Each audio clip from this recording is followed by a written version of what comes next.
Hi, my name is Sherlyn Vazquez, and today I am doing this experiment on video. I have everything I need with me today. So let's get started. So the alcohol is still in the fridge. I'll take it out when I need to. I mean, not in the fridge, it's still in the freezer.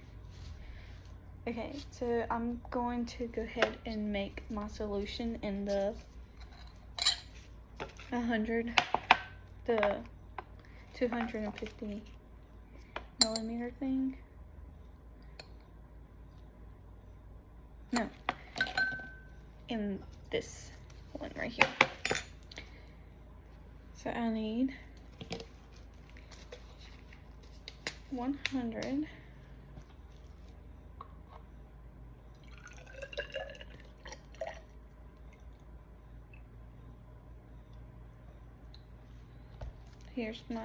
Here's 50. Can you see? Oh my goodness.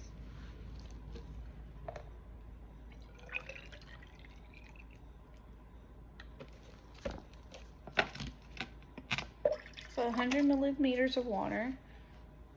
Not meters, milliliters of water. And then I need a teaspoon of salt and 2 tablespoons of dish soap.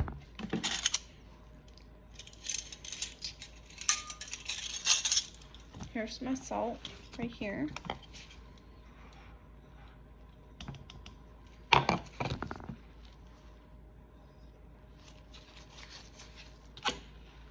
And then 2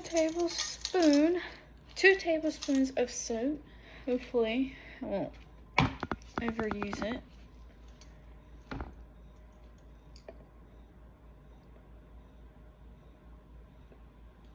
One,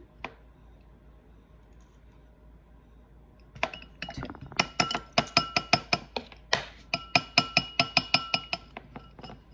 So right here I have 2.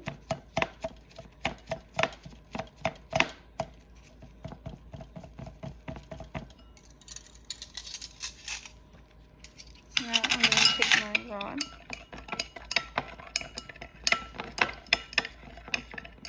And mix it.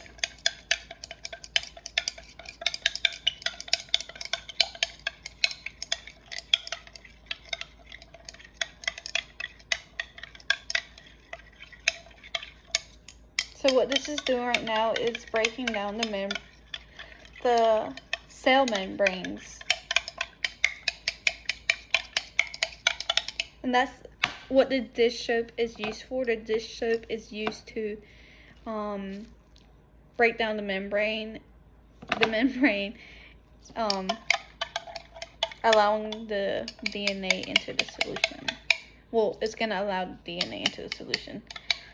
That's what dish soap is used for in this experiment. Okay. So now we prepare our fruit sample, and we're gonna use a banana today. So it's kind of messy. Okay. Sorry, I'm all over the place.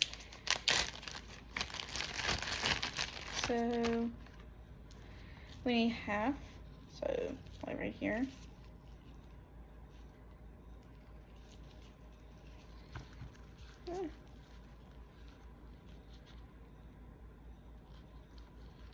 Trying to make sure it's half. There you go. Half. We're gonna put it in here, and we're gonna take out as much air that we can, and we're gonna seal the bag. So I took out as much air as I could, and now we're gonna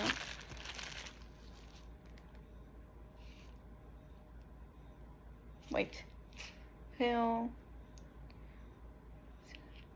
and we're gonna smash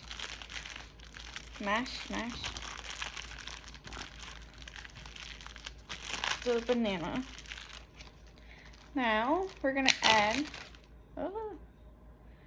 we're gonna add our solution. So here I have my solution, and we're gonna add it into our bag with banana. We're gonna mix it for 2 minutes. Let me take some air out. Alright, now we're gonna mix for 2 minutes. So I've been doing it for a minute now, almost 2. But what this is doing, since it's dish soap and salt, the salt is allowing it to, it's allowing the DNA to come together and clump up. Here I have this. And here I have my coffee filter. It says to place the coffee filter over. Okay, we're gonna use the funnel. I have a funnel. I have this funnel. Okay, here we go. This might be a filter. They don't smell the best.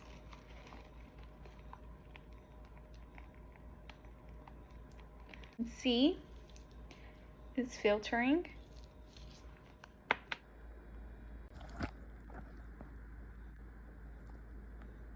Okay, so my solution has, I'm pretty sure it's done draining. That's all smushy. So now, here you go. So I'm gonna get rid of this now. Here is my solution when it's been, so we're gonna do it in here. Maybe I have enough.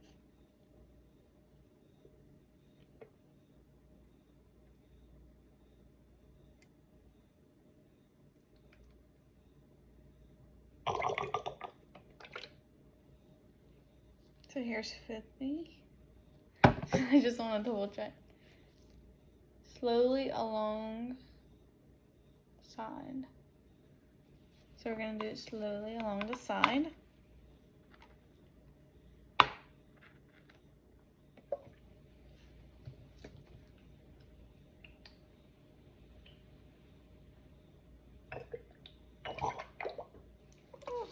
Okay. Here's my other 50, making it 100. So slowly pour it.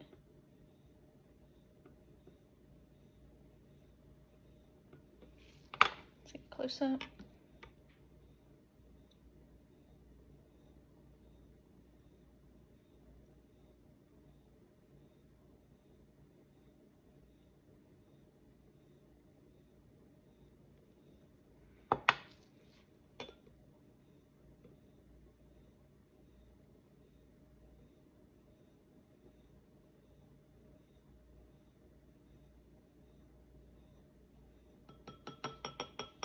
It's pretty cold. Alright. So now we're gonna wait for a white stringy substance, which adds the DNA to form. So yeah. So while we wait for that to form, I'm gonna go ahead and answer the questions. I wanna. So what role does the salt play in the DNA extraction? So the salt allows the DNA strands to clump. Like I said in the beginning, it allows it to clump up together, and that's how it allows us to see it. No, it doesn't allow us to see it. That's the alcohol. So it allows the DNA to clump and come together, creating that form. Why is dish soap used? Dish soap breaks the membrane because membrane is made of lipids. It allows the cell and nucleus to open up. So it allows it to open up, and the DNA, to let the DNA into the solution we made here.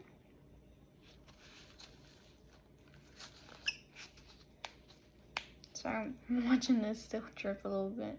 Just a little left of it. Why does DNA precipitate when alcohol is used? Good. Okay, so alcohol. Okay, so DNA. So DNA is what's the word? dissolvable.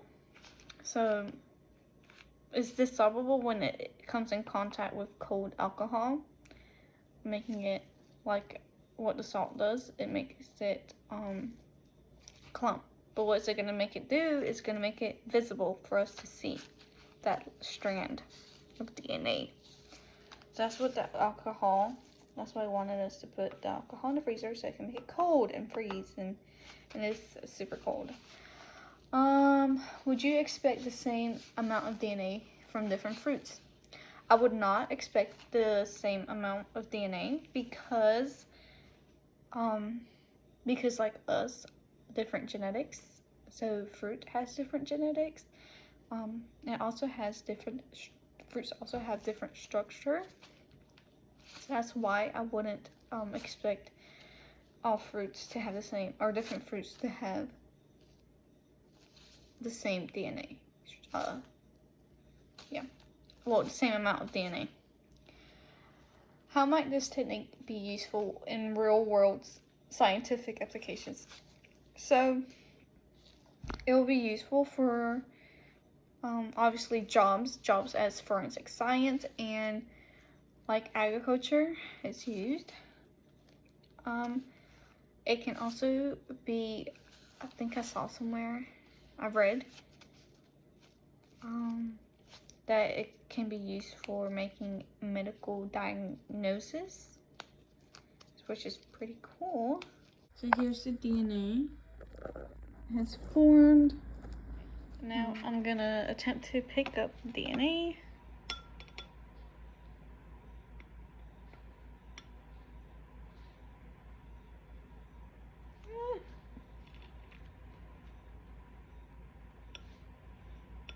I can't really pick it up, but you can see it's right here.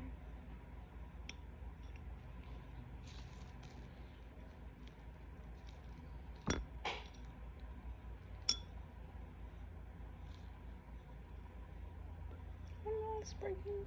Anyways, here's my DNA from the banana extract. Thank you.